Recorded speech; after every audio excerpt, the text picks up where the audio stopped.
Every religion in history has had people leave it, but only one religion was intellectually defeated, politically dismantled, and replaced by the very people who were raised in it. That religion is Christianity. And this is not a minor historical footnote. This is the most significant religious collapse in human history. Christianity did not fall to an outside force.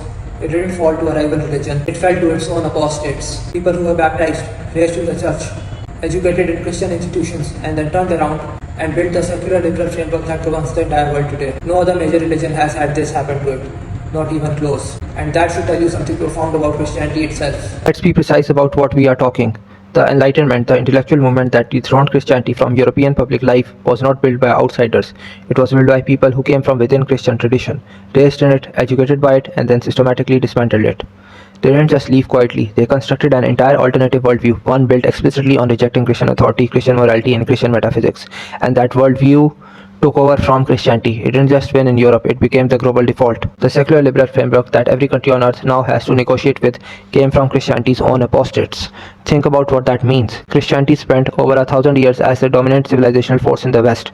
It had institutions, it had universities, it had state, it had moral authority, or at least claimed to, and it still couldn't hold ground against the people who were raised inside it. This is not a story of an external defeat, this is a story of an internal collapse. Now ask yourself this. Did this happen to Islam? Islam has faced everything. Colonialism, military conquest, a 2-century campaign to enforce Western secular values across Muslim majority societies from the outside, secular nationalist governments dismantling Islamic law from within, Western-funded media, education systems, and cultural pressure all pushing in the same direction. And yet, Pew Research, surveying 117 countries, found that Islam has a 99% retention rate. The secular liberal framework that consumed Christianity has not been able to replicate that outcome with Islam. What about Hinduism, Buddhism, Judaism? None of them produced an internal apostasy movement that became a dominant global ideology, or just the ideology that replaced the religion itself. None of them were intellectually dismantled from within and then had that dismantling exported to the rest of the world. This is unique to Christianity, completely unique. And the question worth asking is, why? There are only two possible explanations. Either the people who dismantled Christianity were smarter, more resourceful, or more determined than the people who dismantled every other religion and somehow only succeeded against Christianity despite trying everywhere, or Christianity had internal weaknesses that made it uniquely vulnerable to this kind of collapse. The second explanation is the one that the evidence supports.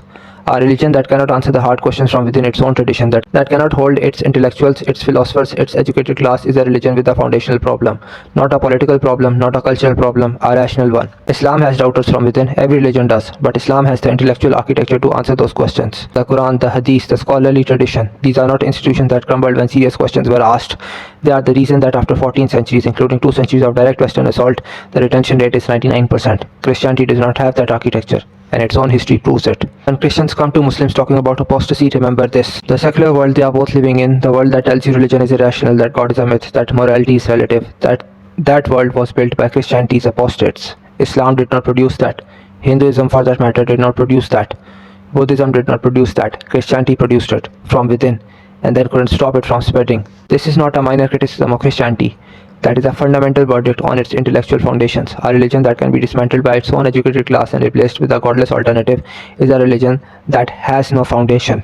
If you are dealing with these arguments, or someone in your life is pushing secular liberal critiques of Islam at you, I wrote a book specifically on the most common doubts Muslims face.